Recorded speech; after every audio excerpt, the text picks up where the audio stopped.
Hello, hello, hello, and a massive welcome to all of our amazing language learners out there.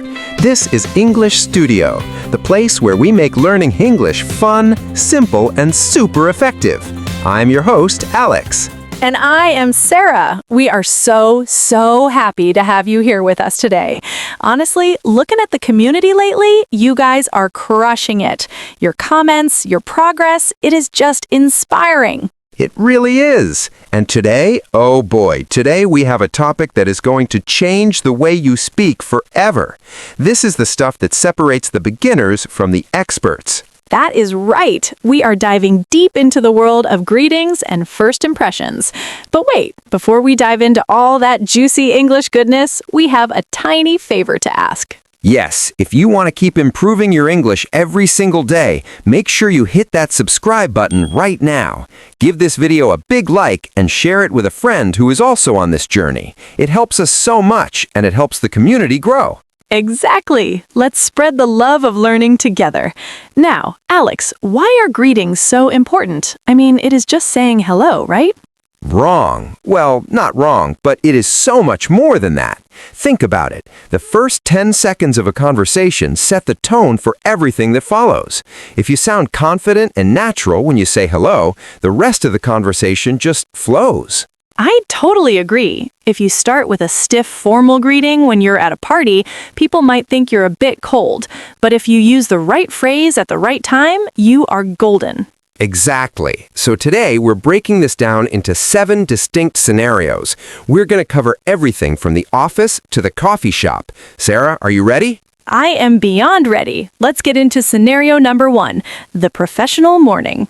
Okay, imagine this. You walk into your office at 9 a.m. You see your boss or a colleague you respect. What do you say? Do you say, "Hey, what's up?" Probably not. That might be a bit too casual for some offices.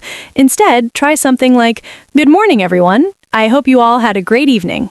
Oh, I love that. It's polite, it's warm, but it's still professional. Let's practice a dialogue here. Sarah, you be the colleague. I'll walk in. Ready. Good morning, Sarah. How are you doing today? Good morning, Alex. I am doing great. Thank you for asking. How about yourself? I'm doing very well. It's a beautiful day to get some work done, isn't it? It certainly is. Now, did you notice what we did there? We didn't just say hello and stop. We used a follow-up question. How are you doing today? That is the secret sauce, Alex. In English-speaking cultures, we often use a question as a greeting. Sometimes people don't even expect a long answer. That is so true. Sometimes just "how's it going" means hello. It can be confusing for learners, right? It really can. If someone passes you in the hallway and says, "How's it going?" you can just say, "Good, thanks, you?"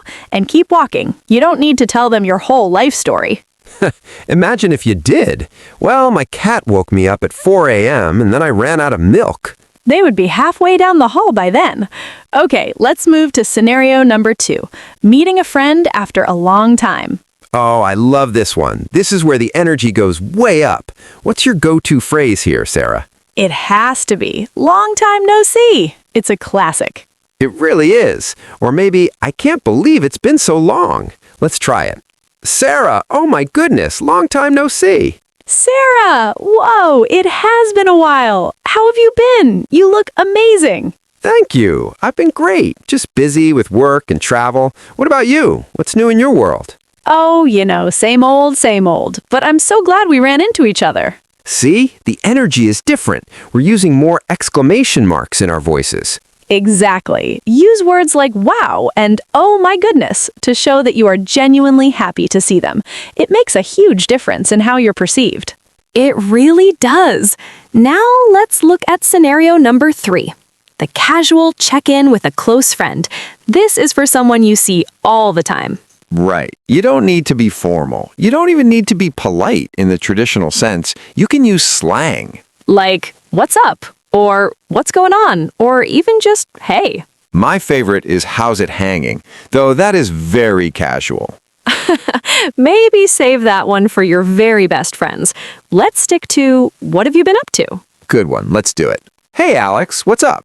Not much, Sarah. Just headed to the gym. What's going on with you? Not a lot. Just finished a book and looking for something new to read. Nice. We should grab coffee later. Sounds like a plan. Notice how short the sentences are? When we are comfortable with someone, we don't need big, complex structures. Precisely. It is fast, it is rhythmic, and it is easy. What's up? Not much. It's like a dance. A dance of words. I like that. Okay, scenario number 4, meeting someone for the first time in a social setting, like a party or a meetup. This is the one that makes people the most nervous.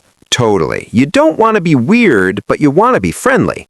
The best way is to start with a compliment or a shared experience. Like, I love this song, or the food here is incredible, isn't it? Exactly. Let's try a first-time introduction. Hi there. I don't think we've met yet. I'm Sarah. Hi, Sarah. I'm Alex. It is a pleasure to meet you. Are you a friend of the host? Yes, I went to college with Mike. How about you? I work with Mike at the agency. This is a great party, right? It really is. Mike always knows how to throw a good bash. Wait, Sarah, did you hear what I said? It is a pleasure to meet you? That is a very strong, very polite phrase. It shows respect. But notice I didn't say, how do you do? Oh, please, no. Unless you are meeting the Queen of England, do not say, how do you do? It is way too old-fashioned.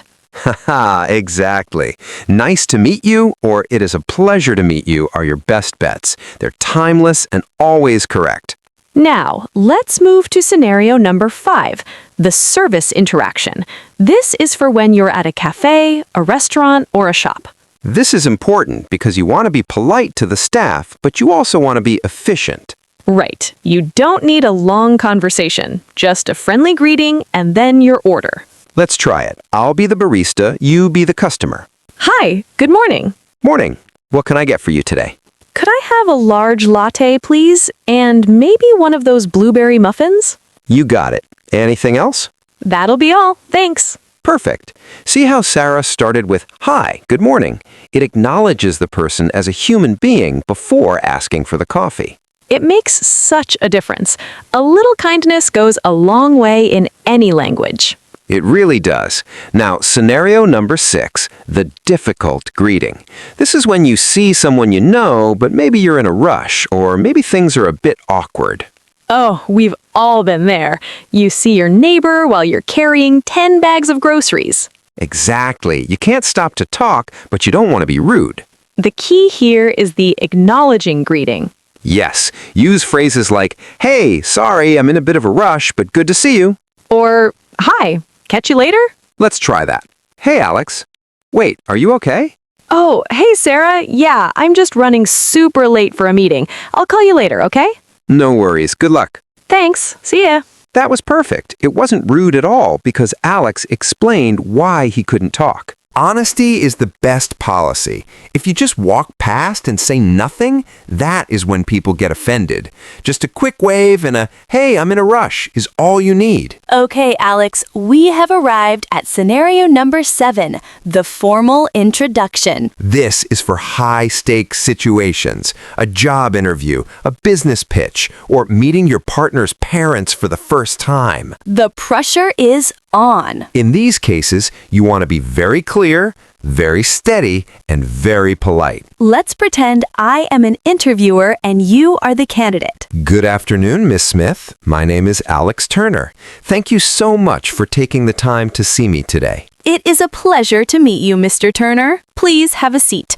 Did you find the office okay? Yes, the directions were very clear. Thank you. Wow, Alex, you sounded so professional. Thanks. Notice I used good afternoon instead of hi, and I used her last name. And you thanked her for her time immediately. That shows you value her schedule. It's all about showing that extra bit of respect. Wow, we have covered a lot of ground today. We really have. From what's up to good afternoon, Miss Smith. We've looked at the whole spectrum. Let's do a quick recap for our listeners. Alex, what are the big takeaways? Number 1, always match the energy of the room. If it's a party, be energetic. If it's a library, maybe dial it down a bit. Number 2, use follow-up questions like, how are you? Or how's your day going? Helps keep the conversation alive. Number 3, Don't be afraid to use natural fillers like oh or wow. It makes you sound much more like a native speaker. And number 4, be kind. Whether it's a barista or a CEO, a warm greeting makes everyone feel better. I couldn't have said it better myself. Now, before we go, let's put some of these together in a final practice run. Okay, I'll play a few different characters and you react, Alex. I'm ready. Let's go. Character 1, your favorite neighbor seeing you in the garden. Hey there, those flowers are looking beautiful. Oh, thank you so much. They finally started blooming this week. How are things with you? Character 2, a busy cashier at the supermarket. Next in line, please. Hi, how's your shift going? I'll just take these items, please. Character 3, an old college friend you haven't seen in 5 years. Alex, is that you? Sarah, no way. Oh my goodness, it is you. I can't believe it. How have you been? You nailed it. Every single one. It's all about that mental switch, thinking about who you're talking to and what the vibe is. Absolutely. And to all of you listening, you can do this too. Practice these phrases in the mirror. Practice them while you're driving or walking. The more you say them, the more natural they will feel. Exactly. Don't wait until you're in a conversation to try them out for the first time. Say them out loud now. Yes, do it. Well, we're coming to the end of our time today, but we don't want to leave without hearing from you. That is right. It is time for our question of the day. Today's question is, what is your favorite way to say hello in English? Is it formal? Is it casual? Or do you have a cool slang word you like to use? Tell us in the comments below. We love reading your responses. We try to read every single one. We really do. Your stories are the best part of our day. Thank you all so much for tuning in to Pure English. You are doing an incredible job on your language journey. Keep going, keep practicing, and most importantly, keep being awesome. We believe in you. Don't forget to like and subscribe if you haven't already. It means the world to us. Until next time, goodbye. Bye-bye, everyone. See you in the next one.